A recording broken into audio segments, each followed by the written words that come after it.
Here is the spirit and heart section of my spirit animals chapbook. And you can see all the little symbols, and then dendrites that kind of look like broccoli, a worm, a rainbow, some mirrors, and Vermont. So, hope the pictures will make sense again as I read the poems.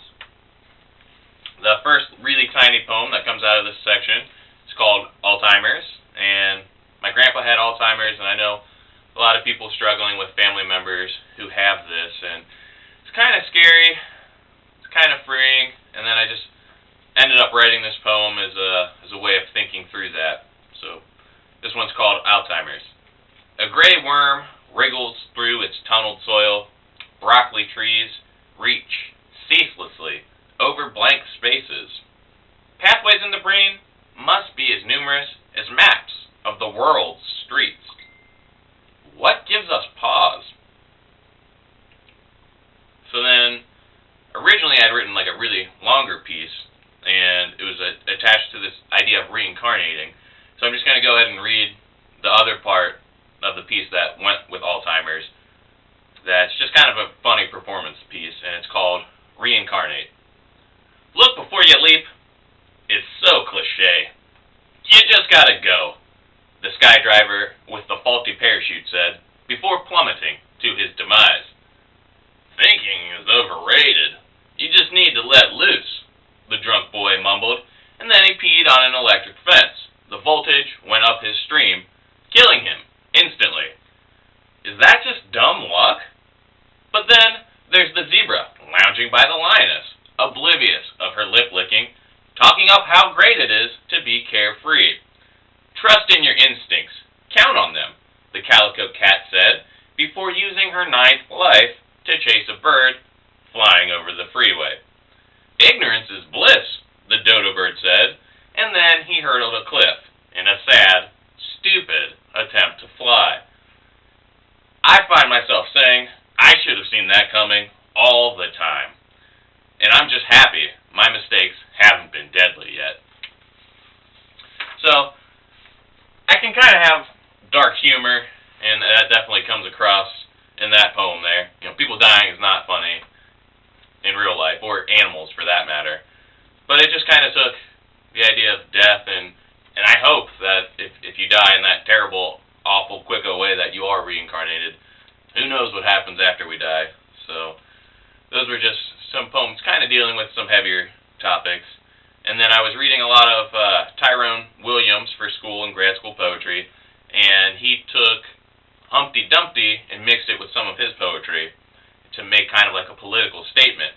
So in the poem Vermont 2000, I do kind of the same. And in the year 2000, the state of Vermont recognized civil unions between same-sex partners. And I thought that was great, so I wrote a poem that kind of steals from Jack and Jill, because originally I was reading that was Jack and Gill. So here is Vermont 2000. Jack went down on Gill, and they're together still with an adopted daughter. Civil union recognized them as one, and her family life was fun, so she cherished everything they taught her. Yeah, it's just kind of silly, kind of quick, but at the same time, I feel like it makes a pretty good point. And I'm not super political.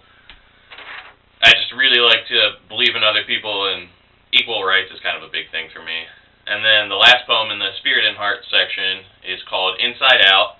And, you know, as much as I believe that people should do whatever makes them healthy and whatever makes them feel good about how they look on the outside, those things are important. The last line of this poem really says how I feel. And it kind of takes the perspective of a guy being a jerk and girls being insecure, but it can definitely be the other way around. I know I'm insecure a lot, and I feel like I really should write, like, you know, the more of the boy insecure poems, but a lot of my pieces, you know, the guy narrator is being insecure anyway, so I think it kind of evens out. So here is the last poem in this section called Inside Out. He reads sex in every word, sees her makeup and curves, not her tears or fake smiles. He thinks her best assets are just in her bikini. He sees her body, something to take. She sees her body and tries not to eat. She wants him to open up. He wants her to open up. She believes he wants thin and easy. She waits for him to notice new clothes, jewelry. Her hair's changed. She's vulnerable. He pretends to be. She drinks and parties and hasn't eaten all day. He is so cool and confident. He caps her down. She drinks herself sick. After her vodka vomit hits the toilet, she looks in the mirror. She's a hot mess. She's embarrassed, mortified, ashamed.